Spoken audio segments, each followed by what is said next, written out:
How you friends, कैसे हैं आप? I hope you good and fine.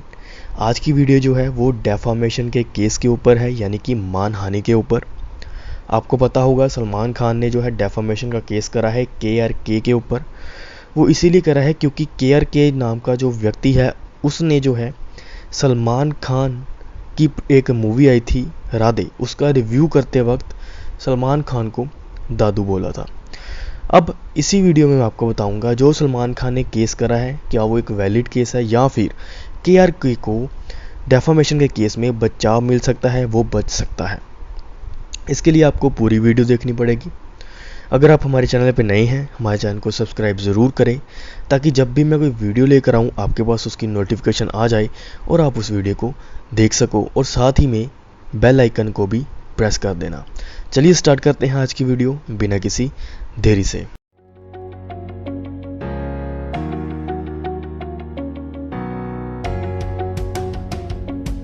सबसे पहले फ्रेंड्स मैं आपको बता देना चाहता हूँ जो डेफामेशन है उसको कहते हैं मानहानि।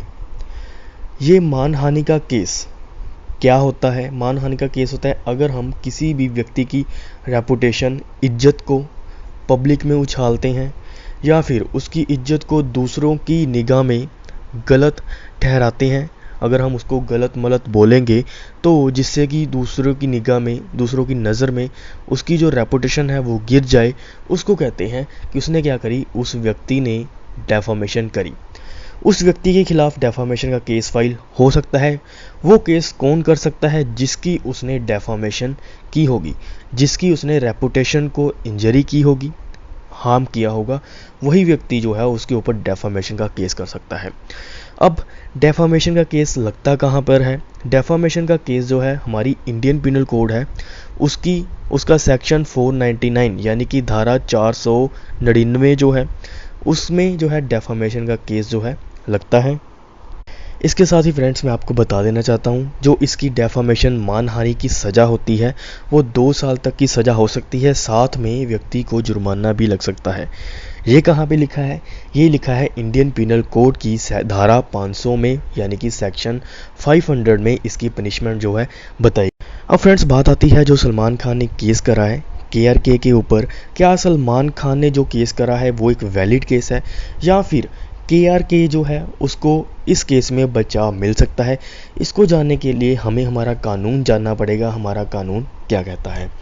देखिए फ्रेंड्स, अगर हम सेक्शन 499 को देखें जिसमें मानहानि यानी कि डेफामेशन की डेफिनेशन दी गई है, परिभाषा बताई गई है, उसमें अगर हम 6th एक्सेप्शन देखें उसमें ये बताया गया है कि ये चीज़ अगर नहीं होगी, ये चीज़ होगी तो वो डेफामेशन नहीं मानी जाएगी।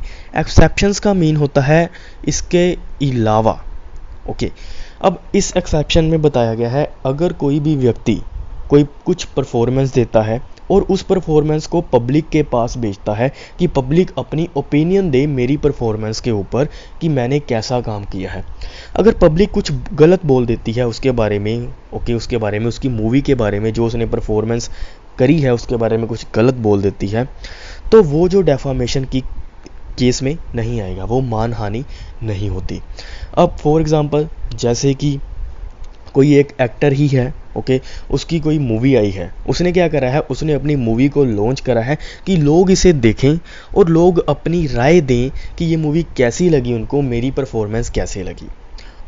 अब लोगों ने उसकी मूवी देखी, अब कई लोगों को पसंद आई होगी, कई लोगों को पसंद नहीं आई होगी, सबका अपना अपना व्यू पॉइंट होता है, सबका अपना अपना नज़रिया होता है। अब जिनको तो पसंद आई उन्होंने तो कहना है बहुत बढ़िया है, जिनको नहीं पसंद आई उन्होंने भी, उनके पास भी ये राइट है कि वो उसकी परफॉर्मेंस के ऊपर बोल सकते हैं। अगर उनको नहीं पसंद आई वो कह सकते हैं कि इसकी मूवी बकवास है, इसकी मूवी नहीं चली, इसने इसमें रोल बढ़िया नहीं करा, इसकी जगह किसी और को होना चाहिए, ऐसा कह सकते हैं। लेकिन उसकी परफॉर्मेंस के बारे में कह सकते हैं, पर्सनल अटैक नहीं करा जा सकता।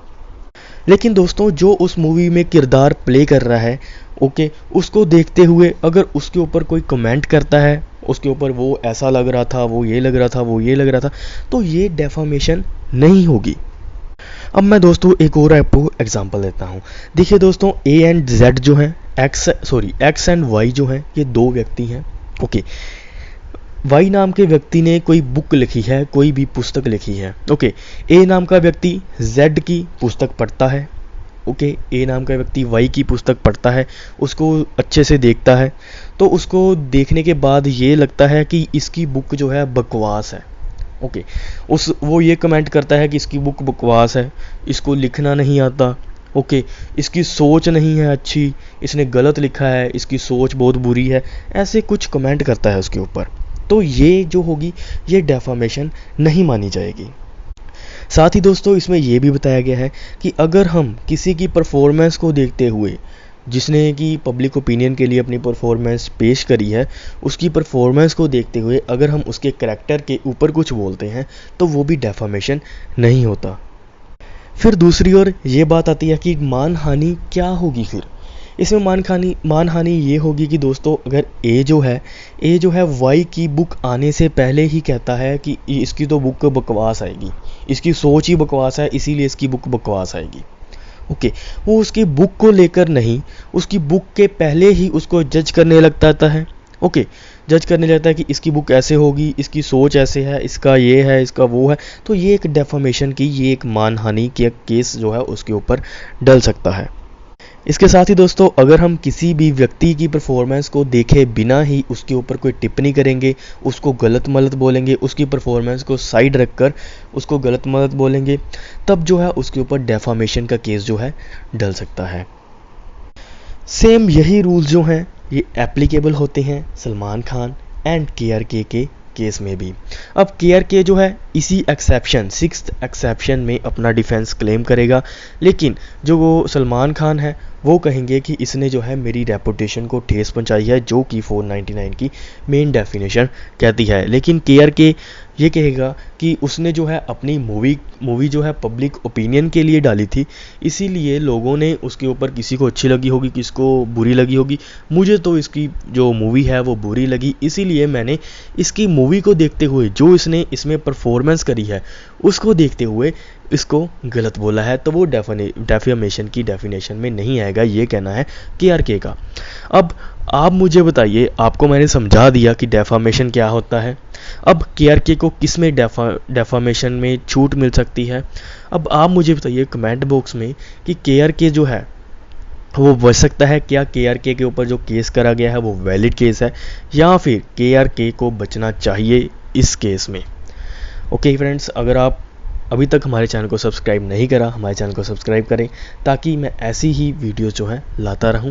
आप हमारे चैनल के साथ बनी रहिएगा, डेफामेशन के ऊपर पूरी वीडियो जल्द ही मैं अपने चैनल पर लेकर आने वाला हूं। लीगल एजुकेशन और नॉलेज लेने के लिए हमारे चैनल को सब्सक्राइब ज़रूर करें, ताकि जब भी मैं कोई वीडियो लेकर आऊँ आपके पास उसकी नोटिफिकेशन आ जाए और आप उस वीडियो को देख सकें।